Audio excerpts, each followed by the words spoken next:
नमस्कार। आज मैं आप सभी के समक्ष एक अत्यंत रहस्यमयी और प्रभावशाली विषय पर अपने विचार साझा करने जा रहा हूँ, शाबर मंत्र। शाबर मंत्र भारतीय तंत्र शास्त्र और नाथ संप्रदाय की एक अद्भुत देन है। ये मंत्र संस्कृत के कठिन शब्दों से परे साधारण भाषा में होते हैं, जिससे कोई भी व्यक्ति इन्हें समझ सकता है और इनका प्रयोग कर सकता है।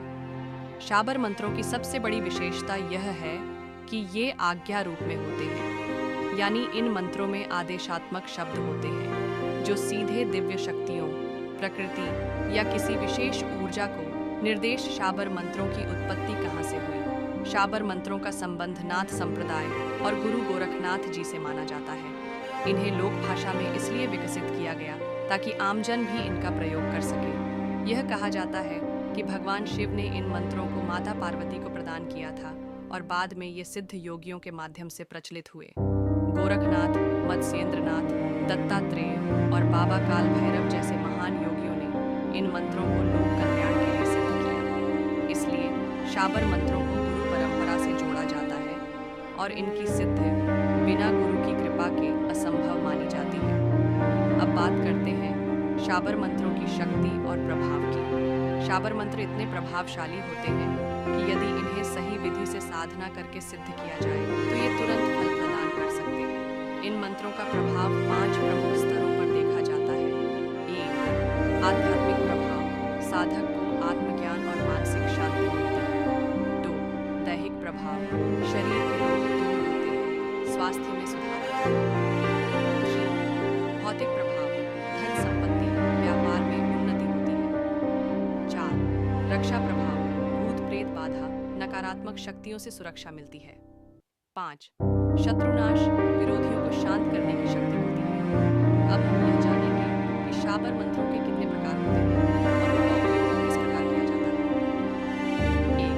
रक्षा शाबर मंत्र। ये मंत्र बुरी नजर, तांत्रिक बाधाओं और नकारात्मक ऊर्जाओं से बचाते हैं। उदाहरण: गुरु गोरखनाथ की आज्ञा, संकट हरो, रक्षा करो। 2. वशीकरण शाबर मंत्र। इन मंत्रों का प्रयोग किसी व्यक्ति को अपने पक्ष में करने के लिए किया जाता है।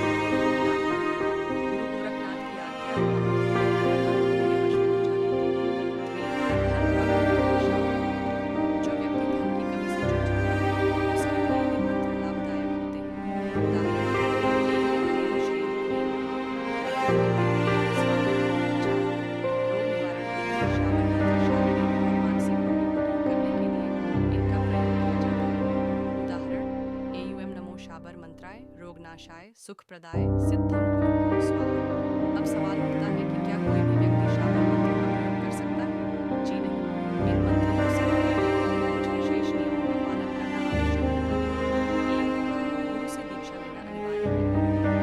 2. शुद्ध आचार विचार और सात्विक भोजन अपनाना। 3.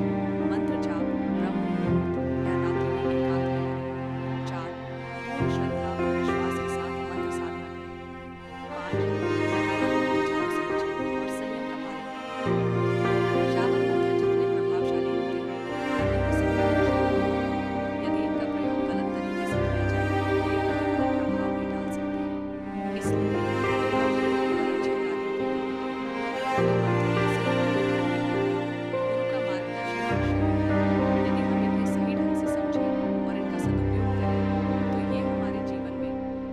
बदलाव ला सकते हैं। अंत में मैं यही कहना चाहूँगा